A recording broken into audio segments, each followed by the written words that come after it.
आप देख रहे हैं देश का सबसे भरोसेमंद चैनल दिल्ली नेशनल। नमस्कार, आदाब, सत श्री अकाल। इस वक्त मौजूद है गोरखपुर की दीवानी कचहरी में और यहाँ पर आप देख सकते हैं कि पूरा उत्सव का माहौल है। लोकतंत्र का उत्सव यहाँ पे मनाया जा रहा है। आज जो 2 सालों से लंबित था गोरखपुर बार काउंसिल का, आज यहाँ पर चुनाव हो रहा है। यहाँ पर वोटिंग चल रही है।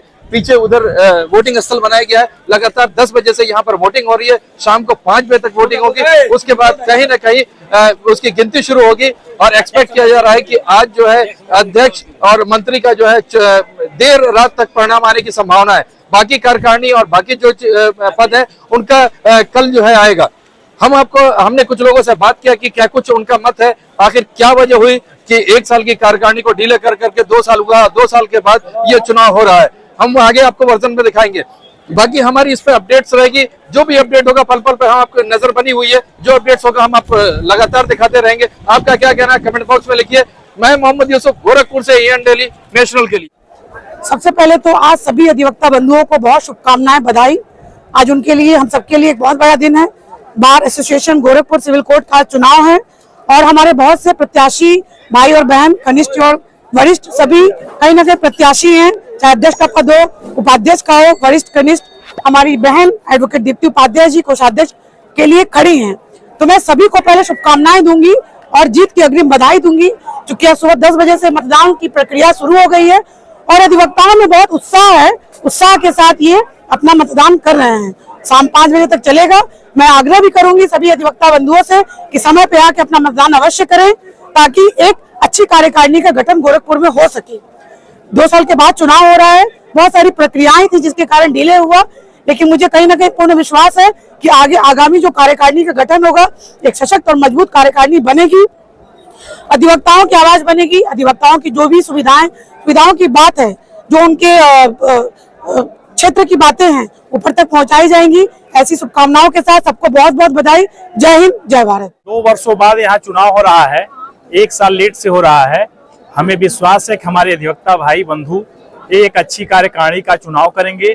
जो इसमें कमियां रह गई हैं उसको वो दूर करेंगे और अधिवक्ताओं के सम्मान और स्वाभिमान की लड़ाई अच्छे ढंग से लड़ेंगे। लगातार कचहरी की अगर बात करते हैं तो सुरक्षा का एक बहुत बड़ा मुद्दा रहा है। जी जी, क्या कुछ उसके बारे में कहना चाहिए? विगत दिनों गोरखपुर के अंदर भी घटना हुई और देश के और प्रदेश के हर कचहरियों में इस तरह की घटनाएं होती चली आ रही है। नहीं, बार और बेंच जो ये आने वाली कार्यकारिणी है वो बेंच के साथ मिलके एक अच्छा सुरक्षा माहौल बनाएगी और सुरक्षा के बारे में सोचेगी। सभी अधिवक्ता बंधुओं को जो है एक आई कार्ड जारी करेगी जिससे अधिवक्ता ही यहाँ अंदर आ सकें और पास के साथ ये वादकारी अंदर आवे, जिससे यहाँ सुरक्षा का माहौल और बने और सुरक्षित कचहरी रह सके। अजीत कुमार सिंह। मैं Dipti Upadhyay, advocate of civil court bar association Gorakhpur. मैं यहाँ पे कोषाध्यक्ष की प्रत्याशी हूँ। वोट बहुत जोर शोर से चल रहा है। सुबह 10 बजे से वोटिंग शुरू हो चुकी है। पहले मतदान फिर जलपान पे हमारे अधिवक्ता बंधु काम कर रहे हैं।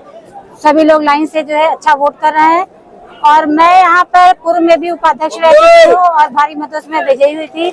अधिवक्ताओं के प्रेम और सौहार्द और उन लोग की इच्छा की वजह से मैं फिर से पुनः चुनाव में उतरी हूँ और मैं अधिवक्ताओं के हित के लिए हमेशा काम करती आई हूँ, करती रहूंगी। यहाँ पर जो भी असुविधा है अधिवक्ताओं के लिए मैं उसका पूरा ख्याल रखते हुए उस पर उनकी जो भी उनकी सोच है, उनकी इच्छा है, मैं उस पर खरा उतरना चाहती हूँ। मृतक अधिवक्ताओं की जो यहाँ पे धनराशि मिलती है उसमें बढ़ोतरी के लिए मैं काम करूंगी। वकालतनामा में जो धनराशि मिलती है उसको अधिवक्ताओं के हित के लिए ही उपयोग किया जाएगा।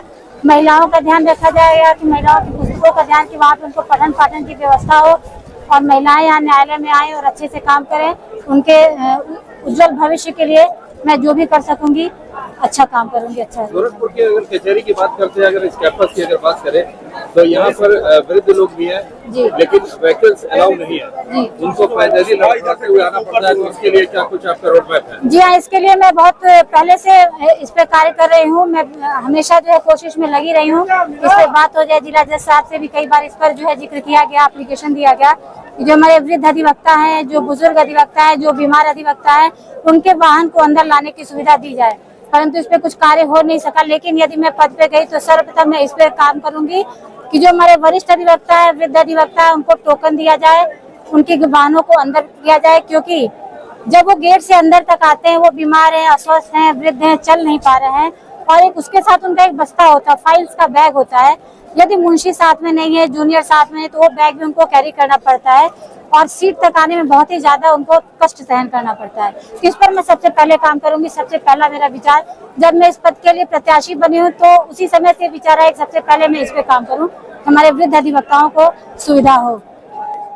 अब चुनाव तो डिले नहीं होना चाहिए और अब हम उम्मीद करते हैं कि जो हमारे पदाधिकारी चुन के आएंगे वो नियम से चुनाव कराएंगे। उन्होंने एल्डर कमेटी को एक एफिडेविट भी दिया है कि 1 वर्ष के बाद उनकी कार्यकारिणी 1 महीने के अंदर चुनाव प्रक्रिया चालू कर देगी।